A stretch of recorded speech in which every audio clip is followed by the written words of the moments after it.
journal. Bénédicte Kanda. Bonjour à tous et merci de nous rejoindre pour le journal dont voici le sommaire. Rencontre d'échange ce matin entre le ministère de la Communication et les secrétaires généraux des syndicats de la presse togolaise. Les discussions ont porté sur l'application de la convention collective. Processus d'opérationnalisation de l'assurance maladie universelle. Nous vous parlons aujourd'hui de comment se fait l'enregistrement des différents bénéficiaires. Le jeu Miss Supra Togo se poursuit. Hier, 10 lauréats ont reçu leur prix. Les activités culturelles au programme cette semaine, c'est à découvrir dans le rendez-vous culture. Et puis sport, football, les éperviers locaux face au Fennec d'Algérie. La rencontre aura lieu ce soir à 20h GMT au stade de Kégué à Lomé.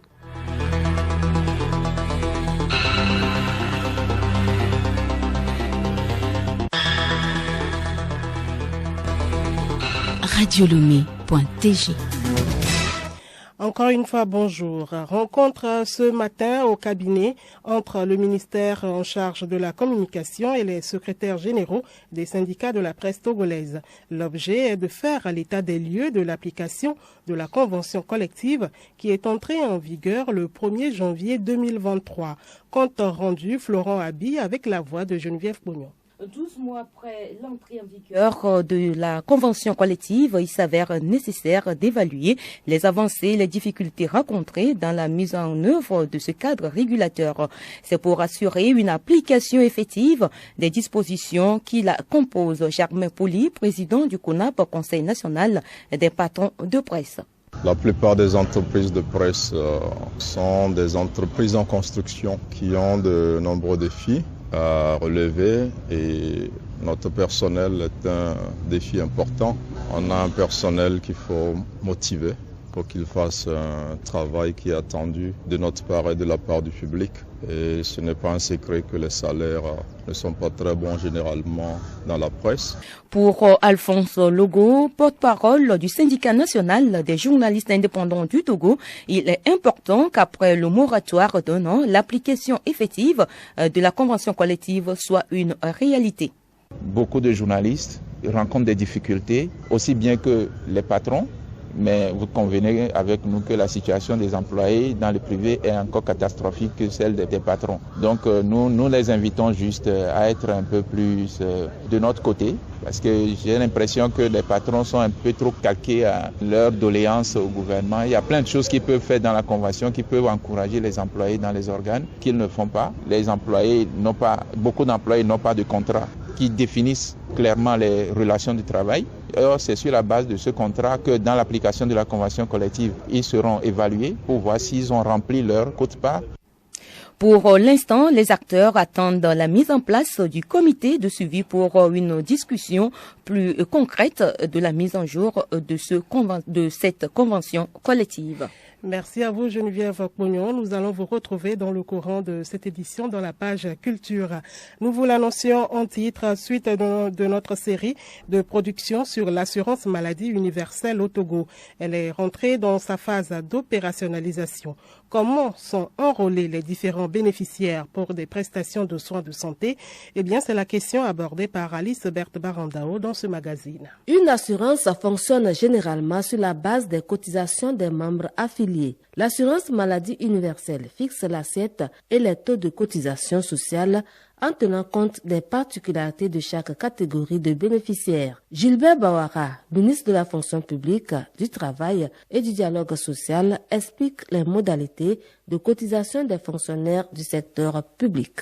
Les fonctionnaires sont pratiquement connus. Le fonctionnaire, il est déjà immatriculé quand il est recruté et donc il y a une sorte d'automaticité. Si je suis fonctionnaire, ça se fait. Si je suis salarié dans une entreprise du secteur privé formel, je suis affilié au régime général de sécurité sociale auprès de la Caisse nationale de sécurité sociale. Ce qui signifie que l'enrôlement en tant que tel n'a pas la même importance. En revanche, il faut bien identifier. Monsieur Gilbert Bawara est fonctionnaire. Maintenant, il faut identifier que Gilbert Bawara existe effectivement et deuxièmement, me doter d'une carte d'assuré, ce qui me permet maintenant d'entrer dans le système en termes d'accès aux prestations et aux services de santé. Si la modalité de paiement des fonctionnaires ou agents publics est facile pour cause de la retenue sur les salaires, qu'en est-il des salariés du secteur privé? Ministre Bawara. Quand on est salarié du secteur privé, c'est l'entreprise, l'employeur qui a l'obligation de faire en sorte que tous ces salariés et tous ces employés soient déclarés au régime de sécurité sociale. Donc ça aussi, c'est beaucoup plus facile. Alors, parlez-nous du taux de cotisation des autres catégories de la population, les retraités, les artisans, les agriculteurs ou les personnes sans ressources, les vulnérables. C'est à peu près la même chose parce que les retraités du secteur privé sont auprès de la Caisse nationale de sécurité sociale et les retraités du secteur public sont affiliés déjà au régime de pension civile et militaire de la Caisse de retraite du Togo. Là où la question va être un peu plus complexe, c'est les indépendants, nos frères et sœurs qui sont dans le secteur de l'agriculture, les artisans, parce que nous devons faire un travail de dialogue, de concertation qui nous permet d'une part de leur expliquer en profondeur ce que c'est que l'assurance maladie et de convenir avec eux les conditions d'affiliation ou d'incorporation et les conditions de paiement ou de recouvrement des cotisations ou des montants forfaitaires de cotisations et les conditions dans lesquelles ils vont accéder aux prestations de soins de santé. Le souhait du gouvernement à travers l'AMU est qu'aucun Togolais ne soit indéfiniment dans le statut de vulnérable, surtout en matière de santé. Merci à vous, Alice Berthe Barandao. Ce journal se poursuit. Ils ont été primés hier à Lomé. Les 10 gagnants du jeu Miss Supra Togo. Quelques-uns des lauréats se prononcent sur les prix gagnés. Je suis très heureuse d'avoir pu gagner. Je ne pensais pas gagner, mais j'ai eu ma chance aussi. J'ai gagné un kit alimentaire. Je suis content parce que c'est pas tout le monde qui a joué, qui a gagné. La chance a été de mon côté d'être parmi les heureux gagnants. Je suis content. Pour participer au jeu Miss Supra Togo, il faut suivre un processus. Des explications avec Mathilde Oniglo, responsable du projet. Le jeu, pour y participer, il faut simplement télécharger l'application Miss Supra Togo qui est sur Play Store ou App Store. Une fois l'application téléchargée, il faut créer son compte dans l'application, essayer de le recharger à partir de 200 francs et tenter sa chance en cliquant sur l'icône en bas de l'écran, l'icône Jeu Miss Supra Togo.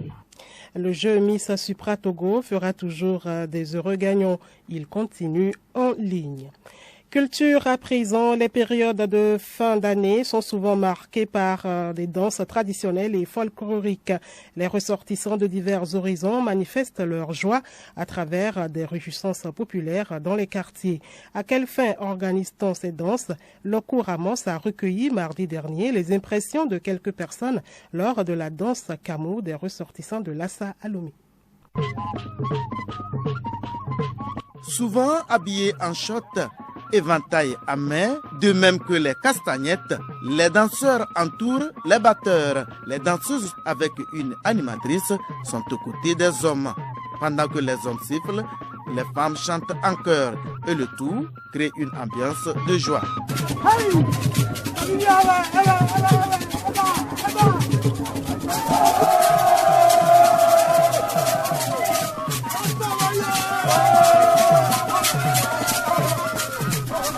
Cette allégresse est souvent suivie d'un message. Il rappelle les faits heureux ou malheureux vécus par la communauté. À travers la danse traditionnelle Kamou, aujourd'hui, j'ai vu certains que je n'ai jamais vus. Et ils sont du canton de Lassa. Je suis très content. Donc, mon premier objectif, il faut l'union, l'unité entre les fils et filles du canton de Lassa. Nos grands frères, nos grandes sœurs qui sont des cadres, nous voulons profiter de cette occasion pour les remercier pour tout ce qu'ils sont en train de faire. Et nous les exhortons à faire de plus aussi. C'est cette occasion pour informer la jeunesse cantonale de ne pas oublier notre tradition, que chaque fois, n'importe où on se trouve, on puisse montrer notre identité culturelle. Dans ce sens aussi, je saisis aussi l'occasion pour dire merci à tout le monde, tous ceux qui ont assisté à cette danse culturelle Kamou, des jeunes ressortissants de Lassa.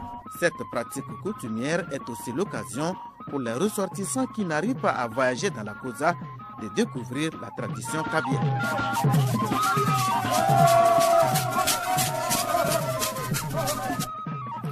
Merci à vous, Loco Ramos. Culture à toujours, aujourd'hui vendredi. Au menu du magazine Rendez-vous Culture, Geneviève Cognon nous déroule les différents programmes des activités de la semaine. La nouvelle année 2024 a démarré avec des activités culturelles. L'Institut français du Togo organise la 7e édition de la formation sur la danse traditionnelle et création. Un appel à candidature a été lancé jusqu'au 31 janvier prochain. Un autre projet de formation dénommé Pépinière des talents, cette session est adressée aux cinéastes qui vont apprendre l'écriture de scénarios. L'appel à candidature a commencé depuis le 24 décembre dernier et ce jusqu'au 7 janvier prochain. Autre sujet, le Festival des divinités noires signe son retour avec la 9e édition. Après 10 ans de pause, l'événement se déroule du 12 au 14 janvier prochain à Aneha et Aglidi. Le thème retenu pour cette édition, Togo, terre de nos aïeux, terre inconnue.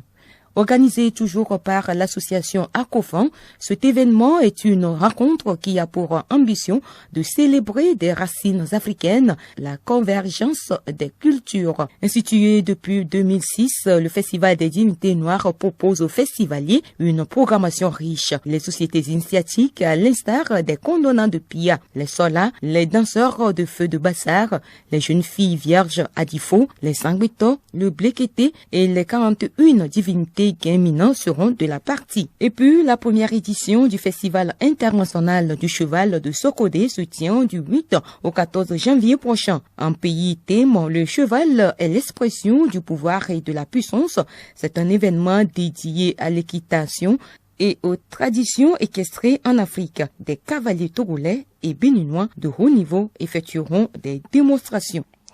Ce communiqué pour clore la page nationale, le ministre de la fonction publique, du travail et du dialogue social informe les candidats au concours national de recrutement de fonctionnaires enseignants du préscolaire, primaire et du secondaire général, technique et professionnel, la session du 2 septembre 2023, que la liste des candidats déclarés provisoirement admis peut être consultée à compter du 4 janvier 2024 sur le site du ministère www.fonctionpublique.gouv.tg ou au lieu suivant: à Lomé, au ministère de la fonction publique, du travail et du dialogue social, ou au ministère des enseignements primaires, secondaires et techniques, à l'intérieur du pays, dans les directions régionales de l'éducation ou dans les directions régionales du travail et des lois sociales, à Tchévier, à Takpamé, Kpalimé, Sokodé, Kara et Dapaon.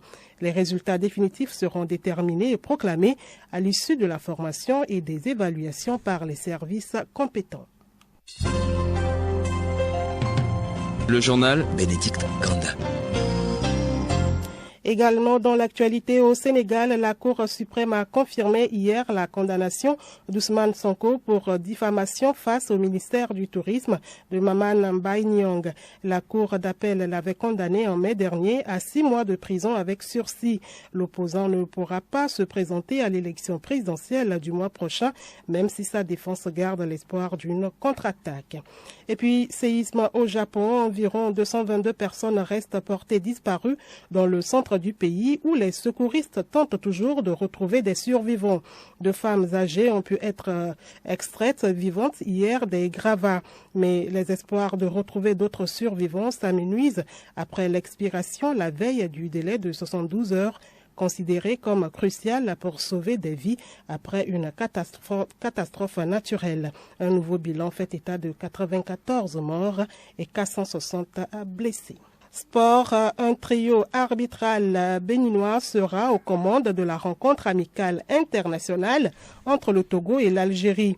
Le match s'inscrit dans le cadre du stage préparatoire de l'Algérie pour la CAN Côte d'Ivoire 2023. Solim Lemo. Ligali Rafiou, arbitre, Hontonou Lucien, premier assistant, Koukbemede Augustin, deuxième assistant. Voilà le trio arbitral qui va officier la rencontre de ce soir à partir de 20h au stade de Kégué. Ils seront assistés du Togolais Atiebo Kwasi, quatrième assistant. Initialement prévu à huis clos, le match est finalement ouvert au public après achat d'un ticket. C'est un premier test pour le sélectionneur des locaux Kader Koubadia Touré, que nous écoutons. C'est un match qui va servir beaucoup de choses pour nous, pour voir là où on en est, En plus, on a la chance que c'est l'Algérie, une très belle équipe, donc voilà, ça tombe bien pour nous. Pour pouvoir voir nos défauts plus les défauts, il faut une très belle équipe, le moral est au point, donc on ne se plaint pas. J'ai choisi quelques jeunes qui ont encore 17-18 ans. Comme on est dans la reconstruction, comme je vous ai dit, c'est d'où ces choix. Donc voilà, si ça donne un sens à notre projet. Nous, on est déjà gagnants, nous. Le Togo est déjà gagnant. Une fois qu'on joue contre l'Algérie, avec cette belle opposition, pourquoi pas, on est déjà gagnant. L'Algérie sera à la Coupe d'Afrique des Nations en Côte d'Ivoire du 13 janvier au 11 février prochain. L'Algérie est logée dans le groupe D.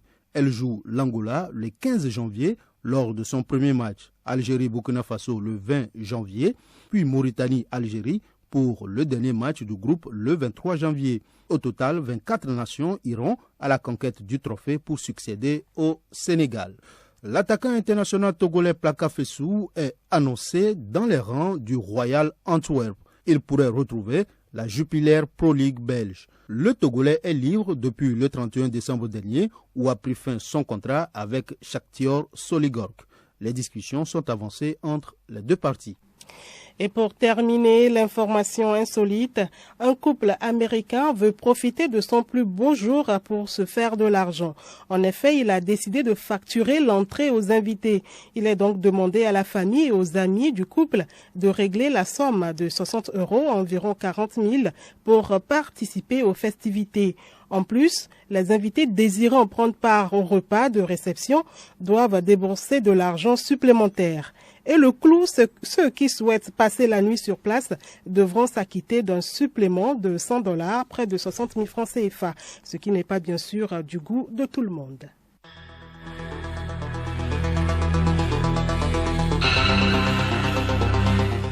Madame, Monsieur, voilà, ainsi se referme cette édition. Merci de l'avoir suivi. Le rappel de l'essentiel en titre. Rencontre d'échange ce matin entre le ministère de la Communication et les secrétaires généraux des syndicats de la presse togolaise.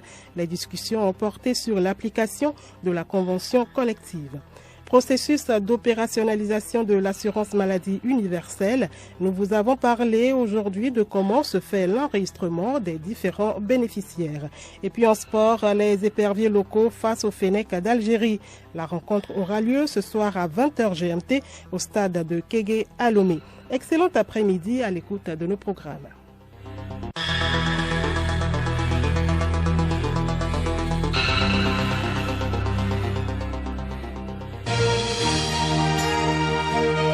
Radio Lomé, boîte postale 434, email radiolomé@radiolomé.tg. radiolomé.tg